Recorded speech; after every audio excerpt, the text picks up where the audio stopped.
কতদিন মা আমি এভাবে পারতেছি না, সব সময় আতঙ্কে থাকা লাগে। কি করবো মা, আমার কি আর ভালো লাগে? তুই বল, যখন ওরা জানতে পার তুই চশমা ছাড়া কিছুই দেখিস না, তখন ব্যাপারটা কি হবে একবার বুঝতে পেরেছিস? মা, এই সত্য কখনো চাপা থাকে না, একদিন না একদিন জেনেই যাবে। ততদিন না হয় তোর প্রতি ওদের একটা মায়া জমে যাবে। কিন্তু মা, এভাবে ওনাদের ঠকাতে আমার ভালো লাগছে না। আমার ইচ্ছা করতেছে সত্যিটা বলে দেই। ভাবি, ভাবি কোথায় তুমি? ভাবি তাড়াতাড়ি চলে আসো, ভাবি আসো। উফ, হাই হাই, এটা আমার বউ। আমার বউটা এত কিউট লাগতেছে কেন? আজকে বাইরে কোথায় ঘুরতে যাবা? আমি রেডি হয়ে আছি। ঠিক আছে। Love you.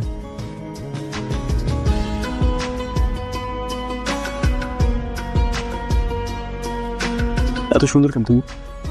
জানো শালা, অ্যারেঞ্জ ম্যারেজ নিয়ে আমার সবসময় একটা ভয় কাজ করতো। চিনি না, যায় না, তার সাথে সারাটা জীবন একসাথে